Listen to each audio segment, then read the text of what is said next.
are listening to In Pursuit of Development with Dan Bannock.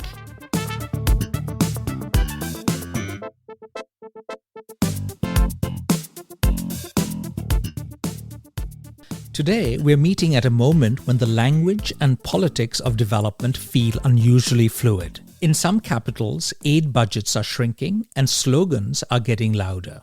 In others, such as Delhi, Nairobi, and Abuja, you hear a quieter confidence. Countries are setting their own pace, their own priorities, and finding new partners to get there. If you look only inside the capitals of the global north, it can feel like the story is retreat and doubt. But if you widen the lens, you see experimentation, regional leadership, and a growing insistence that policy should be judged by what it delivers. Jobs, learning, health, dignity. That tension between global institutions and national agency, between the politics of donors and the priorities of citizens, is the focus of our conversation today.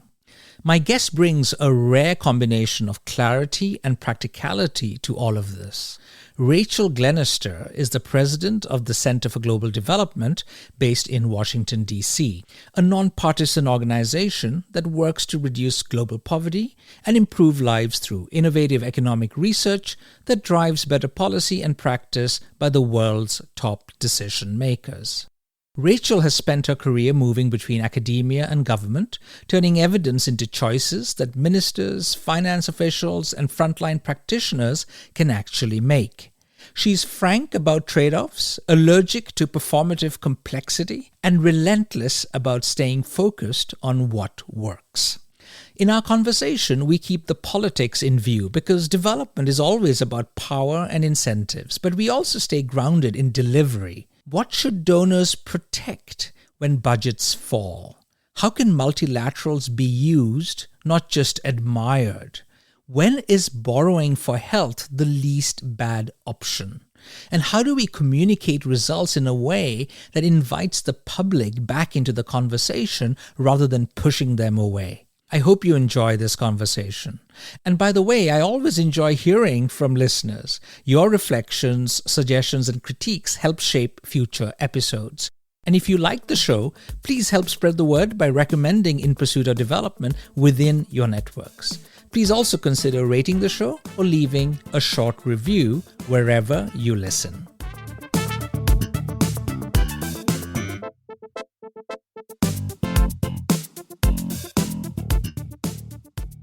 Rachel, lovely to see you in person. You were on the show 2 years ago, but that was over Zoom. This is much more fun. It's so much more fun to see you in person. Welcome to Oslo. We've even got the sun out for you. It's beautiful.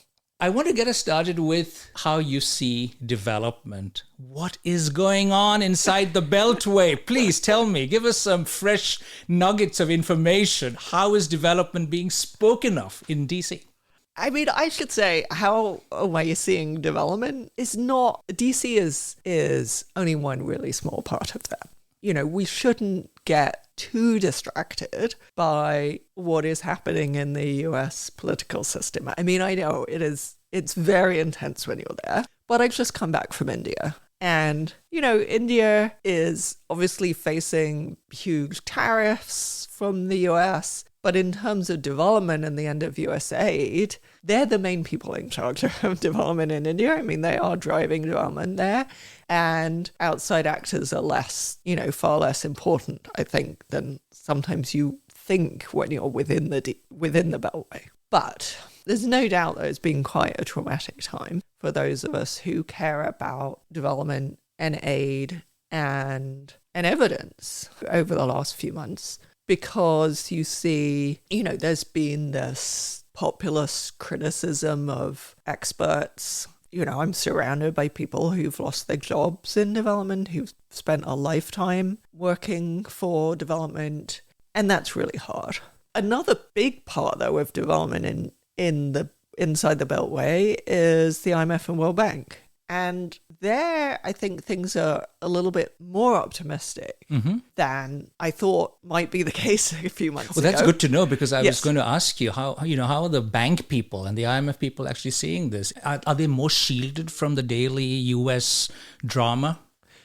Well, I think they are doing better in relationship to the Trump administration than some people feared.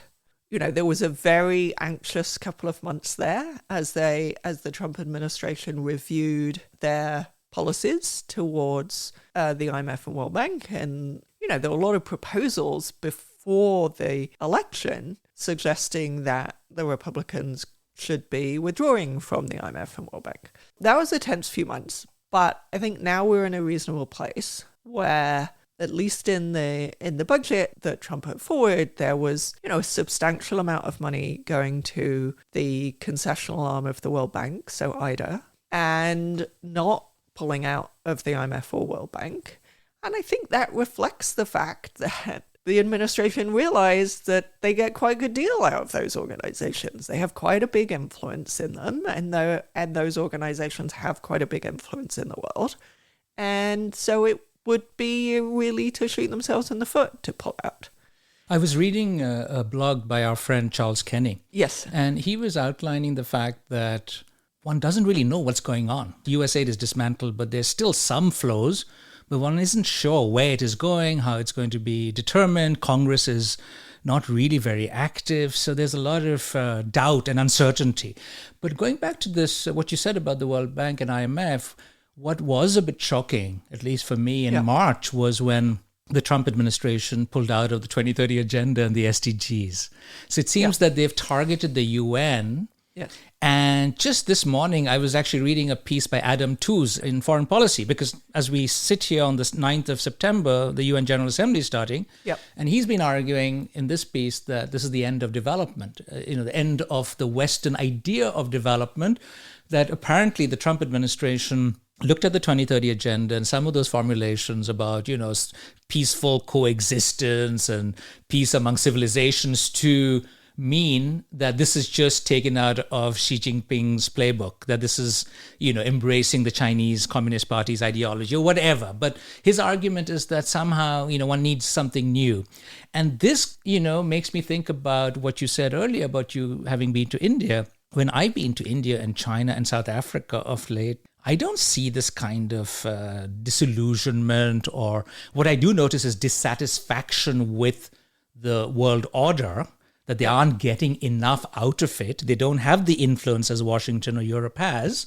They want greater say, but I notice much more optimism. So in my work, I've been arguing that, look, this is not the end of the world. This is not collapse. No. This is the start of something new. There's so many opportunities. Absolutely. Absolutely. This is absolutely not the end of development.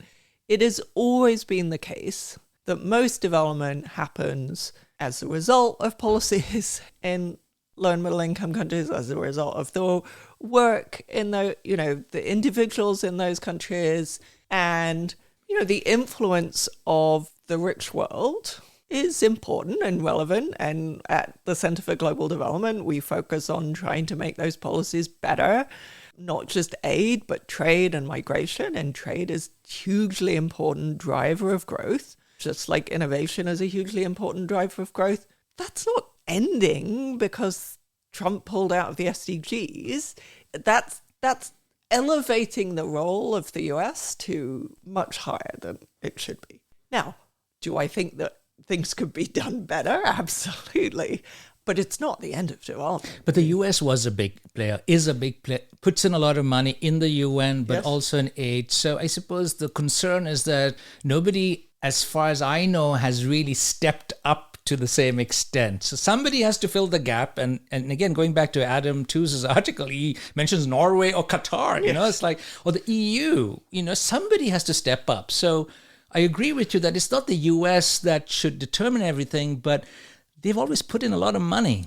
They put in a lot of money. I think the way to see this is there are certain countries who are going to be very badly hit, certain sectors in certain countries. That's why I'm saying it's not development as a whole, but it's particular countries and particular sectors. And I was just looking at the data recently. There are countries who are losing 6-7% of GNI in aid per year. That's a huge hit. And one of those is my favorite, Malawi, yes, which is hugely aid dependent. And the US has played a very important role.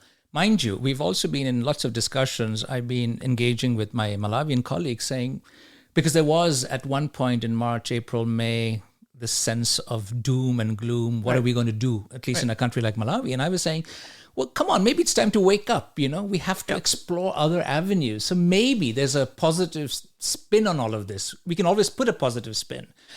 But I'm worried about, the US not supporting the SDGs, because then the others would be not as enthusiastic, perhaps. When the biggest player in the room leaves, there is this sense of, why should the others care? But the flip side of things is maybe the global south is going to step up, and they have already. South-South cooperation is booming. That's also something I've been arguing in my work, that the optimism stems from South-South, maybe even increased ties between the European Union and China and India, etc. Maybe the US will realize that, this enormous amount of soft power that it had through these generous donations in aid, which, by the way, was actually saving lives. It wasn't just giving away money, that they're going to miss that kind of soft power. Yeah. So there will be a lot of lives lost as a result of the shutdown of USAID. And that is an absolute tragedy. And there will be countries that will step up and will be able to step up. I mean, the US had very much focused, for example, on HIV treatment. And there were a lot of countries that were, letting the US really run its HIV treatment. And countries like South Africa and to some extent Kenya will be able to come in and do that. And it's absolutely not the way to run things, to have it shut down overnight. And a lot of people will die as a result. But there are countries where it will be possible for, the government, the local government, to step up and be able to fill. And there are other countries that there just isn't that capacity, and people will be really badly hit. And I'm thinking of PEPFAR. Yeah, thinking exactly. of Paul Farmer, my friend. I mean, instrumental in setting up PEPFAR and many, many other initiatives. And severe acute malnutrition, the US has spent a lot of money on that. And a lot of that goes to refugees and internally displaced people who are not always the priority for the local government. So there are a lot of people who are down on the list of of low priority for other actors that the US was supporting, and those people will be badly hit, which is, I think, very different from saying development won't continue, because China will continue to grow, India will continue to grow, a lot of people's lives will improve, but the most vulnerable in the most vulnerable countries will suffer a lot. Who's going to step up? It's not clear that anyone will. Again, South Africa will probably step up to do more HIV interventions. Maybe Kenya will take on more, although they're in a very difficult fiscal position. But other places, they won't be able to. I don't see that UAE is going to come in and fill this gap. I don't see, Gates Foundation coming in, filling all these gaps. The most optimistic is that more of it will happen through multilateral development banks. So there were parts of the health architecture that the US was really supporting. And I think countries are going to have to borrow through the MDBs to pay for some of that work. And there was a lot of reluctance in the health community to have countries borrow to do that. But, to some extent, that will end up filling the gap. One positive side of that, or if we were to interpret it in a positive light, is that this would perhaps make some of these leaders, national leaders that were often, relying on aid to support, to fund the health sector, education. These were not things that they were so interested in using taxpayer money to fund. They were using this money for maybe vanity projects or other things, that this would wake them up to say that, we have to now prioritize health. The donors are not there anymore. We have to make sure that medicines come in. We have to fund hospitals, And so maybe there would be a reawakening, much more concern about these sectors being funded with national taxpayer money than just from donors. Interestingly, I think a lot of education was already being funded. I think health is one of the ones that will be badly hit. And as I say, refugees and internally displaced people.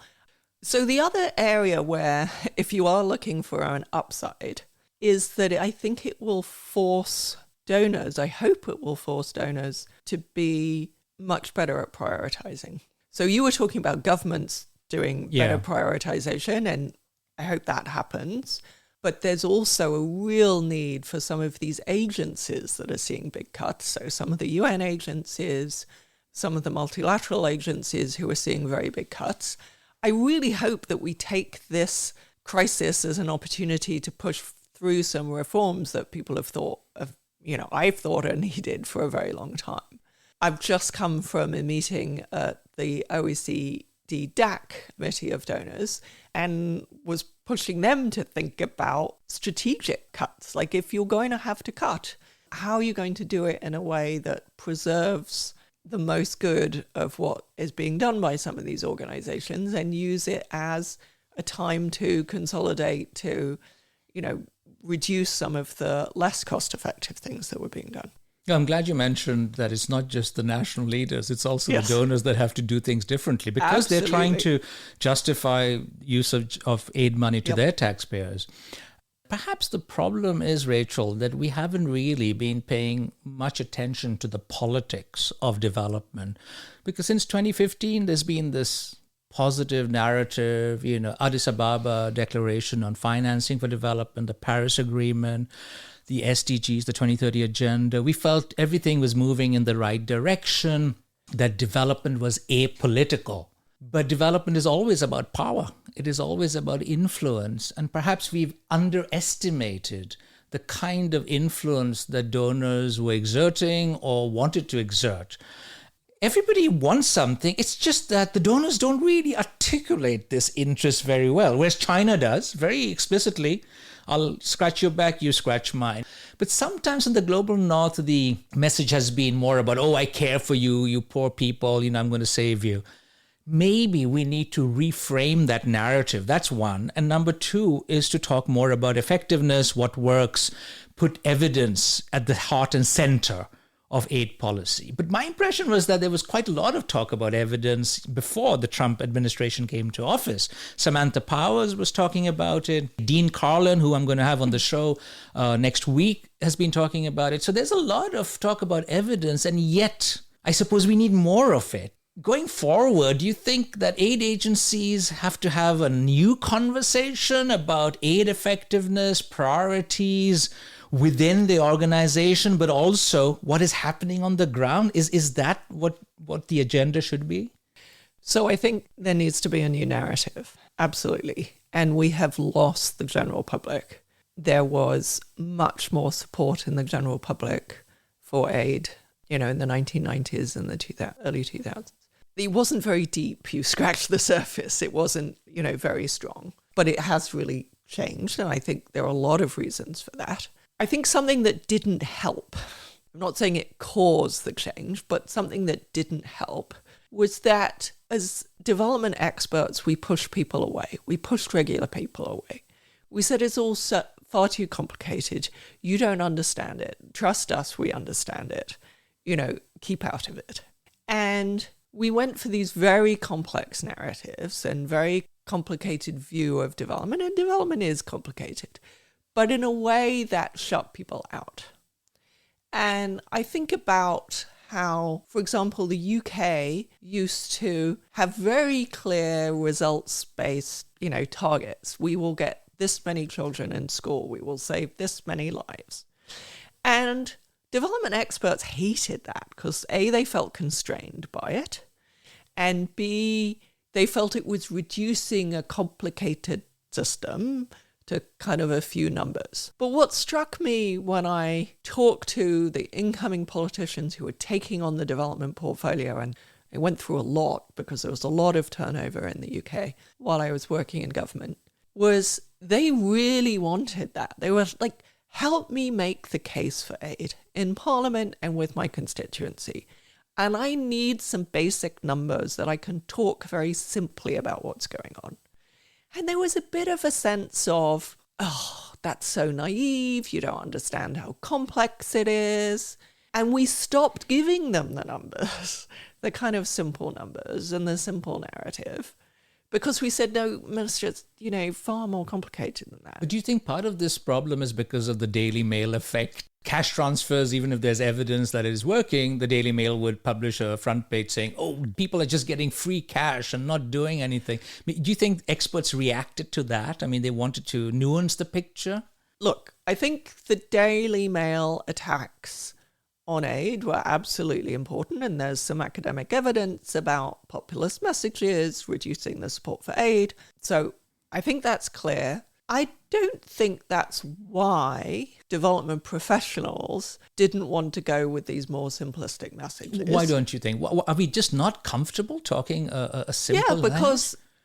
Because poverty is multidimensional. You can't reduce it to simple numbers. It's about power, all of which I agree with, but not to the extent that I want to push people away. And there was a lot of hostility to people visiting low-income countries and, poverty porn. And I mean, yes, there are things in that make my, skin crawl. But we can't afford to be pushing away people who actually care and haven't spent their lives understanding, some of the complex nuances. So there's a lot going on we don't have control over.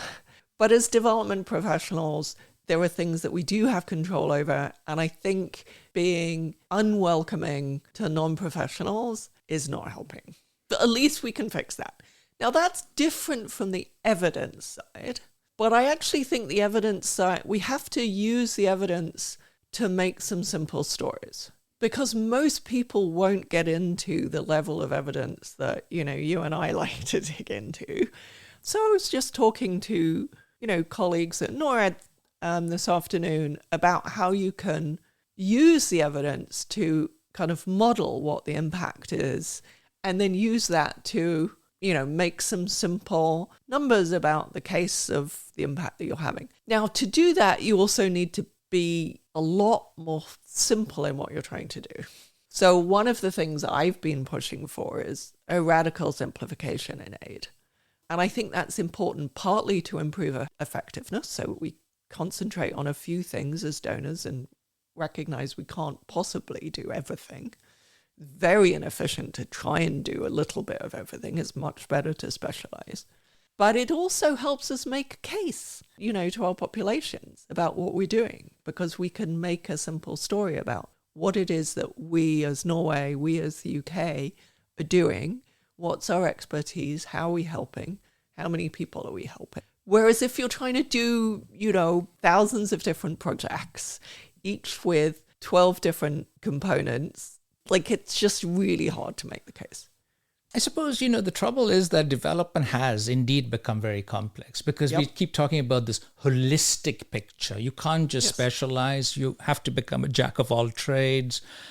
And that means that we say that everything is connected with everything. But, one of the many feedback I get on the podcast is that we often discuss these problems in a rather simplified way.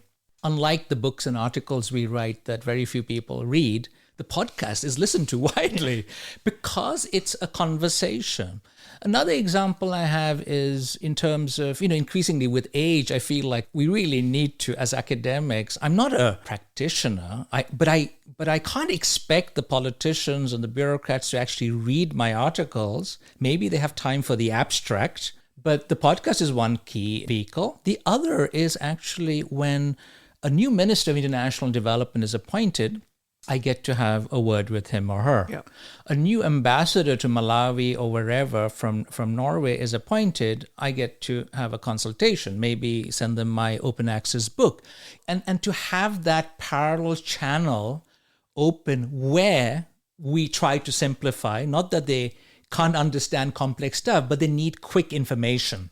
Yep. And I think those are things that we academics should be doing much more of. But it has to be said, Rachel, not everybody is comfortable doing that. People just feel that, okay, I've written something, my job is done.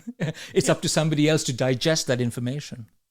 Yeah, and I think, I believe in comparative advantage.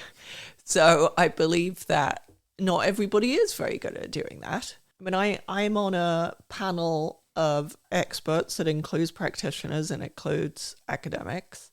who try and synthesize the evidence in education and boil it down to what do you actually do as a result of this, and provide some practical recommendations that could be read by a minister. And so there's a role for that, I think, for people who are interpreters. And I've always thought of that as my career, actually. I'm an interpreter. I've gone backwards and forwards from academia to policy and, backwards and forwards multiple times. And in both, my role has always been to understand the other side and try and explain one to the other.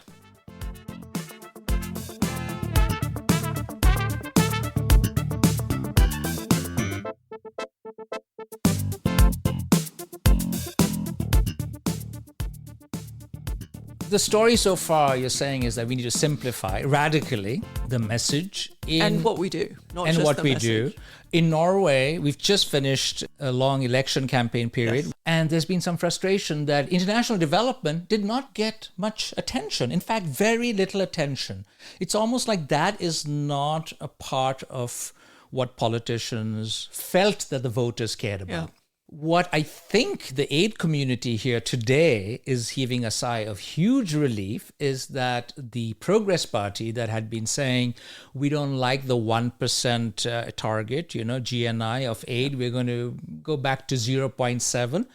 That is probably not going to happen. So I think a lot of practitioners, NGOs are really, really happy today. I mean, one thing is communicating to the ministers and the aid agencies. The other thing is the public. And here, I think NORAD actually gives some money to NGOs to do that kind of information outreach work. Maybe we should be thinking about scaling up that kind of stuff. And in my case, I've been often a bit frustrated, Rachel.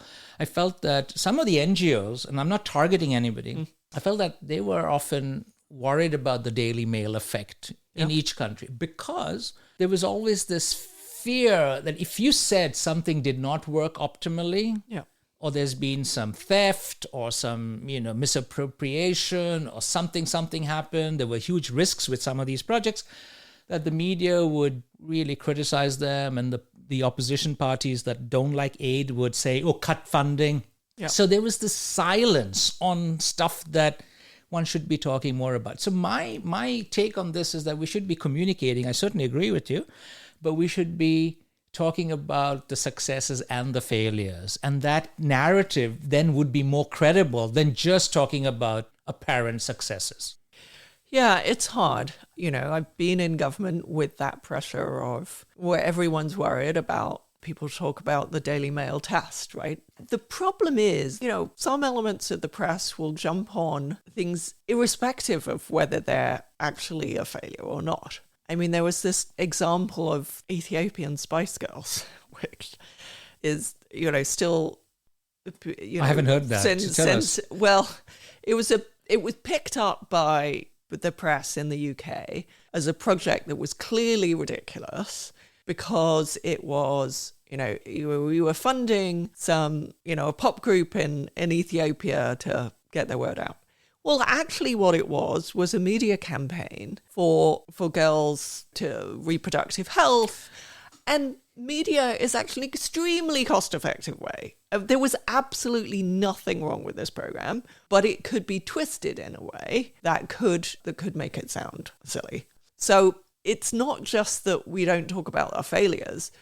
People were very reluctant to do media programs after that, even though media is an extremely cost-effective way to get the message out about development.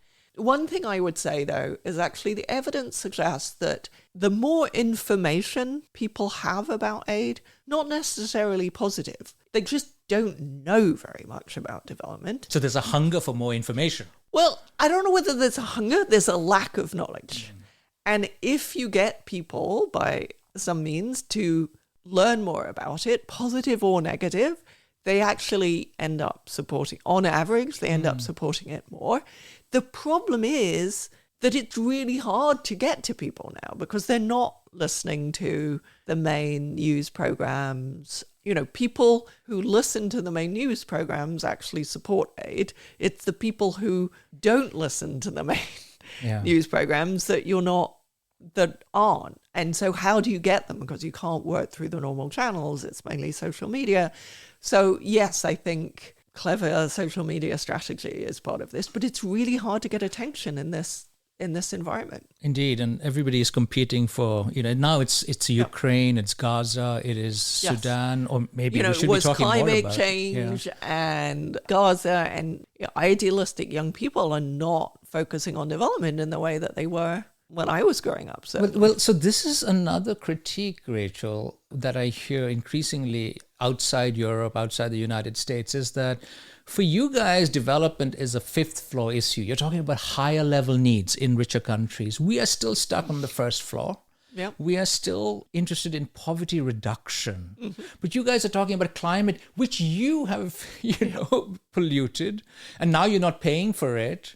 And you're preaching to us to keep our natural gas under the ground, not to exploit fossil fuel resources. So there's a lot of frustration with the double standards.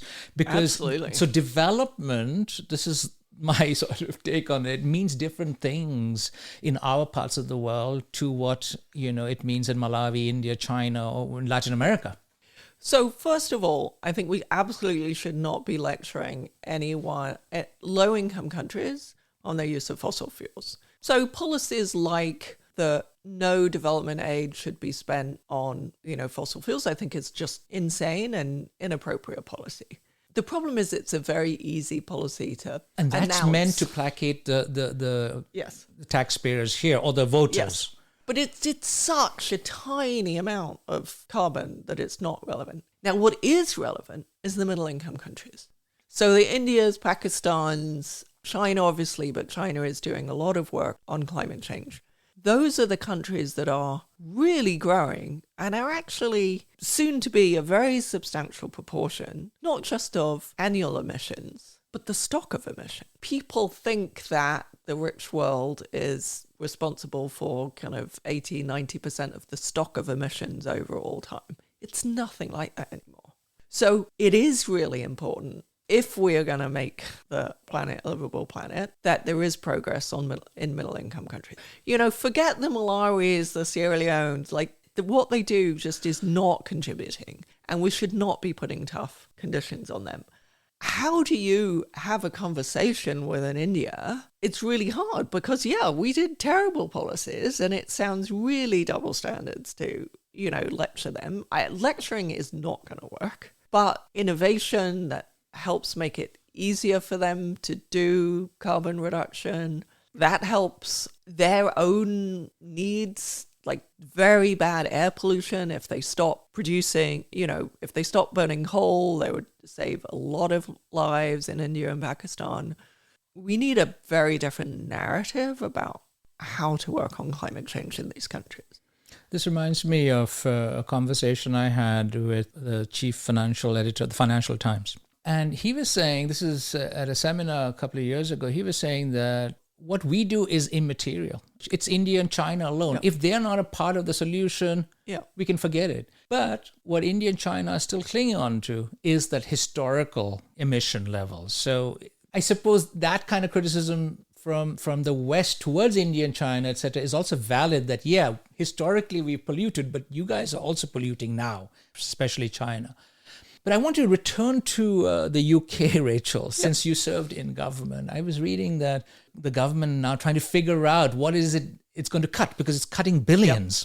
Yep. And apparently the only sectors that it has somehow signaled that it'll continue supporting is some sort of humanitarian effort. It's Gaza, Ukraine. I don't know if it's Gaza, but at least Ukraine and maybe Sudan. I think these are the three sort of hot spots that the UK is going to prioritize. Well, what are your thoughts there? Because we talk a lot about USAID being dismantled. What's going on in the UK? What are the debates there? Yes, it's a series of big cuts now, on top of big cuts over the last couple of years. And it's very substantial. They are having some really deep self-questioning about where are we most effective? Where should we put our scarce resources? I hope that they will. They haven't finally decided exactly where the cuts will fall, but I hope they will simplify and prioritize, cut back on the number of countries, because if you've got, substantially less money, you shouldn't be salami slicing, you should prioritize. They will be prioritizing multilaterals because of the leverage that you get there. So, $1 into IDA, countries get $3 out, whereas we don't do loans in the UK. So if you do it through the World Bank, you get highly concessional loans, but it is loans, so you get that multiplication. Then the question is, where in the bilateral side should they focus? My understanding is they're focusing on 4 sectors. That doesn't mean that they won't do things in other sectors, but they will prioritize 4 sectors. All know, but humanitarian is one and health is one. I commend that. I think other agencies that are having to cut should prioritize. And I think the multilaterals that are facing cuts because, for example, the US is pulling out, really need to go through that prioritization. I'm thinking process. about the UN agencies. Absolutely. And I do not see that happening at the moment. So one of my campaigns and one of the things that the Center for Global Development is doing a lot of work on is how should we make those tough cuts? So we have a series called Tough Times, Tough Choices. Okay, we wish we weren't in this situation, but given that we are, and the WHO is facing 60% cut in its budget, what should it protect and what should it cut? It goes through the evidence, it goes through sort of the rationale for Gavi, and we'll soon come out with a global fund, but WHO is already done. And what you need then is for donors or the different participants in these organizations to get together and be willing and agree to make some tough prioritization. There's, I think, a growing realization that aid is just a tiny bit here, right, on the global development story. And I felt that sometimes in our parts of the world, Rachel, we've exaggerated the role of aid. And this is particularly to appease those who don't like aid, to show some sort of evidence that, because of us, so many people have been saved. Whereas the real success stories are often national development, China and India, etc. So aid has an important role, and I agree with you. It is to these countries that are not these big economies in the global south, smaller countries facing all kinds of challenges, whether, as Paul Collier talks about, the different types of traps, whether you're landlocked or whatever. Yeah. But there's also the need at these aid agency level, the organization, to generate evidence. And it's about time that those that weren't doing a good job of knowing, and this is something I've often asked a lot of aid agency officials, tell me about something that really is a success, and they're scrambling around. They're not really sure. I would like to be much more confident in my answer, saying, look, we've been funding this, and this really is an unqualified success. Yep. So I suppose some agencies have had that tradition of evaluation, knowing what is effective, and some are not. But if there's one agency that I remember being very good at this, was DFID. Yep. And so I would imagine that in the UK, the evidence is pretty much solid, or is that not the case? I think what DFID was good at, and FCDO still is somewhat good at, is 2 things. One is knowing the evidence. So it's not about whether you evaluate your own programs, mainly. It's about knowing what the evidence is and then prioritizing spending money on the things for which that are cost effective, that there's evidence that they're cost effective. So it's translating the evidence into action. Yes. And that was something that DFID was very good at, and the FCDO is still pretty good at, although it's lost some good people in the merger and the cuts. The second thing that DFID was good at, and again, FCDO is still good at, but it will face cuts, is generating the evidence. Because that is a global public good. And it is something that bilateral agencies are very good at. So you're right, that aid is a tiny fraction of total spending on development. Most of that is spent by developing country governments and the poor themselves. Right? They're the ones who spend the most on education and health in low and middle income countries and poverty reduction. They're the ones who are making it happen. So what can aid do? Like, what is it good at? Well, one of the things it's good at is funding the evidence that then helps low and middle income countries prioritize how they spend their money. So an example of this would be the funding that AusAid, the Australian aid agency, spent funding work with the Indonesian government about how to improve Indonesia's poverty programming. So Indonesia spends billions every year on Social protection, right? Giving money to poor people in Indonesia.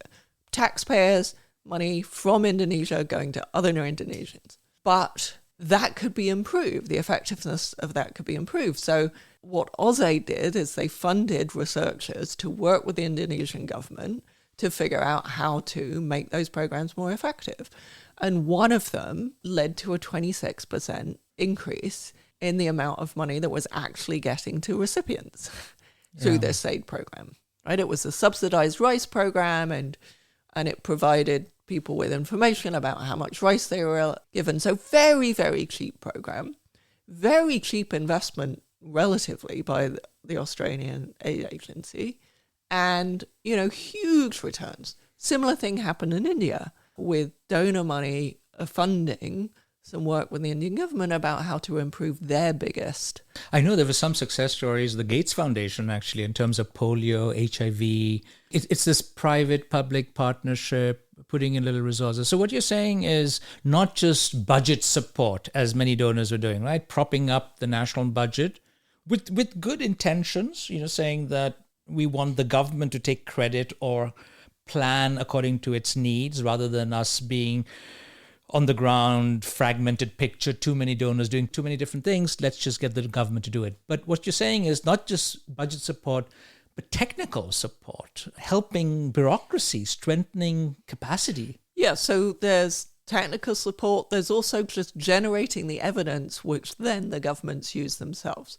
For example, a lot of governments are now putting and getting money from the World Bank to do structured pedagogy, which is a particular way of teaching that dramatically improves how much children learn. Well, why do we know that's effective? Because DFID funded some programs, some RCTs in Kenya that tested it out and found that it did work. And so now it's not just Kenya. It's not just that they work with the Kenyan government. It's, Cote d'Ivoire is just scaling this up across the whole country based on funding from the World Bank. So it's not that DFID was funding Cote d'Ivoire. No, they funded the original RCT but it's not just RCTs. It's malaria vaccine. It's new climate resilient maize. So when I talk about R&D, I mean that whole range of things, from how do you get more out of your social protection program to having a vaccine for malaria. And I'm thinking about something that some of my colleagues have been arguing, funding national statistics offices. Mm-hmm. There's no money. It's not very attractive. And so this actually goes to something that is also, I suppose, a problem. We tend to prioritize things that resonate well at home. Mm-hmm. We want to talk about our values. We want to promote our values, whether it is women's rights, climate, something that resonates with our taxpayers.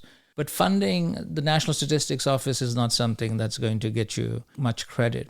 But talking about R&D and innovation, one of the things that I'm bombarded with every day, and I was speaking to Pedro Conceição, the director of the Human Development Report at UNDP just a few days ago. We were talking about the latest UNDP report, the HDR. It's on AI.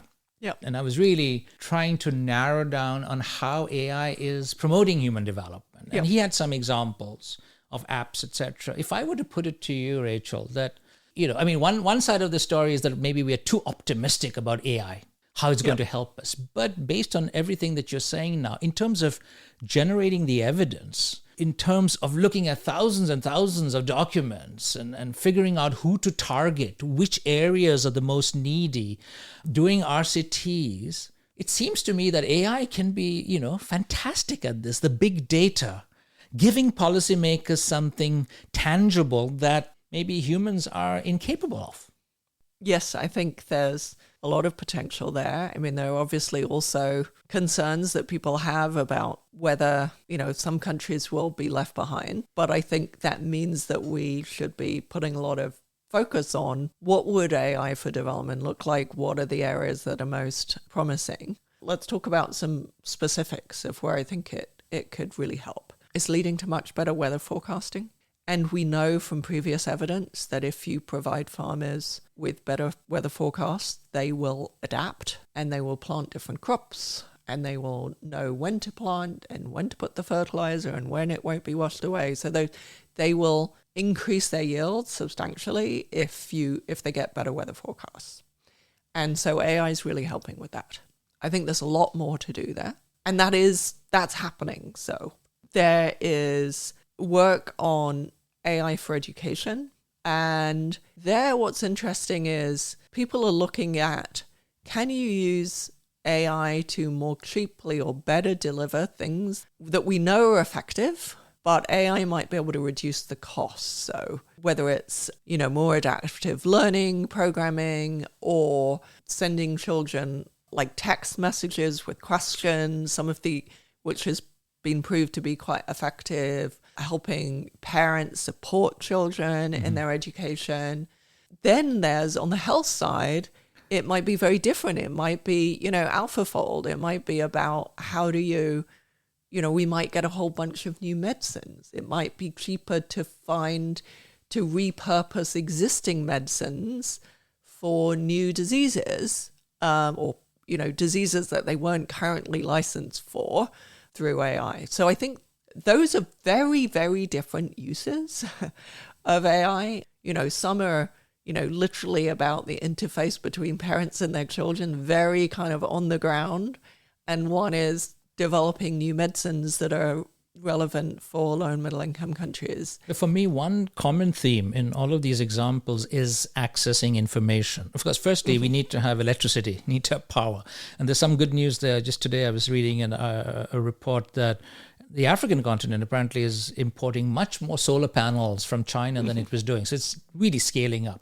So let's say you have electricity, you have a mini grid in a village. The farmers can access that weather report that was being perhaps produced, but they were not reaching the users. The same thing with schools, not having textbooks. Something like open access books, massive open online courses. Think about some of the top journals that are paid for. A lot of libraries in the global south don't have access to that. So I'm thinking that, that kind of overarching theme that AI could really support is to make information free, if that helps. Of course, the other part of the story is how is that information going to be used? Yep. I have a slightly different view. Okay. Both on information and on energy, but let's start with energy. So some of the examples I gave you do not require electricity, actually. So to develop a new drug, you need electricity where you're developing it, but you don't need it. Poor people to have access to electricity. I'm not saying it's bad for poor people to have access to electricity. I'm just saying you don't need it for the AI. The AI is happening somewhere else. The weather forecasting is just texting on people's phones. Right, but you still need to charge the phone, right? You need to charge the phone, but that's very little. I mean, a lot of people have the ability to do that. That doesn't require a grid. It doesn't really require a mini grid. I mean, yes, maybe some. I'm very excited about the solar panel price reduction. I actually think the main place that we need investment in energy is for firms in Africa, not individuals. Why? Because unfortunately, if people are poor enough, providing them electricity doesn't help much because they can't afford the machines to go with it, by which I mean, yes, they might be able to afford a light, but they don't. But a lot of the equipment. So manufacturing capacity needs to be scaled. Is that? Well, no, the individuals can't afford an iron or a fridge or, the things that would be useful to have electricity for. But what would be useful is if the firms in these countries had reliable electricity and didn't have to spend a huge amount on generators, and then they would find it cheaper, you would get more foreign investment, and then they would hire the people who would then be able to afford to buy an iron and a fridge and stuff. I think the evidence supports that we really need reliable electricity for firms in Africa rather than getting microgrids to, rural villages. We can do both things at the same time, can't you? We've just talked about prioritization. Well, it doesn't have to be just donor-driven. This this is not about donors. Right.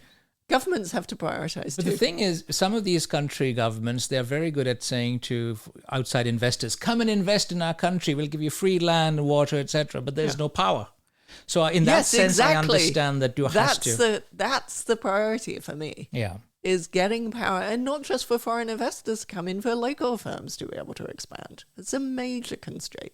And again, there's good evidence that, the places in Brazil that were appropriate for hydro grew much faster, which suggests that in Brazil's development, it was really important to have access to reliable energy. So that's the energy. The information, using the information, being able to turn it into useful information that people can use is really important. We're talking about a text message to a parent, not which takes, so it's thinking about what's the right text message to send to a parent to ask the kid, not how was school, but like an actual question that you can then talk about. And, that's shown to be very important in children's learning. That's very different from giving that parent, access to massive online courses. But it's the relevant piece of information going to the relevant person. It's like figuring out what information on the weather. They don't need a smartphone with apps, with maps of where, so that they can become an expert in weather. No, you tell them the monsoon is coming to your neighborhood next week. But, I had a student writing a thesis about the Kenyan health system. So this is many years ago. And she found that they were using text messages to schedule appointments. Yes, so this is absolutely. not AI. This is something that has been, happening for a long time in some of these countries like Kenya, which has been the front runner. Yes. The text messaging has been along, and it's been very useful for appointments. I mean, again, lots of evidence that, sending text messages for appointments is very helpful. But where the AI came in is it was used to figure out that the monsoon's coming next week. And the Indian government does predict the monsoon, but not very well, and it can do it better with AI. And it predicts when the monsoon arrives in the south of the country, and it's not very good at saying it arrives in, your village or at least your district. And that's one of the fun things, when I lived in Palo Alto at Stanford, it was fun to see the local weather reports, unlike in many other parts of the world where the whole country is, you get a very generalized picture. Whereas in California, it was at the county level. It's like, when is the mist in San Francisco going to be burnt up? Something like that. So how do you see development moving on? This has been a pretty interesting year, 2025. Yes. I don't know what's going to happen in New York at the General Assembly. World leaders are getting together. I don't know if it is about optimism, pessimism, maybe a bit of both. We should be talking, in my view, much more about how some of these countries that are still invested in global development, that are still interested in showing global solidarity, can find new ways of collaborating with each other, maybe with new actors, not just saying China, we can't trust them. Maybe we should be partnering with new actors, Japan or the UAE or whoever, maybe devising new ways, thinking about how one could support South-South cooperation, maybe North-South. What are your thoughts here going forward? So I think it's very much going to be a world of different coalitions working on different issues together. It's not, we're very much moving away from the US as a leader in many areas. Maybe that's temporary, but probably not. Hopefully things, the US re-engages in the world more constructively again, but the world is changing. There are going to be a range of actors. Different actors have different priorities. I think we're going to have to build these coalitions in different ways. I wanted to pick up on your point about South-South cooperation. Obviously, I'm not from the South, but I am involved in a very, for me, optimistic South-South cooperation approach, which is taking this innovation in how you teach that was developed in India and bringing it to the continent of Africa. And we help seed and build up, and now we, as Northerners, are withdrawing from this organization, Teaching at the Right Level Africa, which works very closely in partnership with the Indian NGO that developed the program. So you see very directly the South-South cooperation. And I think of, BRAC working in Africa and bringing a whole approach to NGOs that is unique to South Asia. And so what worked in some of these countries could be replicated elsewhere, but not by northern institutions, but by northern organizations, potentially supported by, northern organizations have supported some of this, but the actual expertise has been flowing from south to south. And you now see innovations in the African organization being fed back to the Indian organization. And it's just so inspiring to see. And it's not that the Indian organization is set up in Africa. It's helped seed an African organization, which is then adapting and doing things differently. And it became very clear that there were things that were going to have to change, not just in Africa. Obviously, Africa is a huge continent with very different contexts. So, the work in Zambia is different from the work in Cote d'Ivoire, is different from the work in Kenya. Kenya has a much higher level of education. So it's very different, but it draws a huge amount of inspiration and support from the South-South cooperation. And it's very inspiring. And I hope is the future. Well, we'll have to leave it at that, on that optimistic note. Rachel, thank you very much for coming to my home today and for this really fun conversation. Great to be here and great to chat as ever.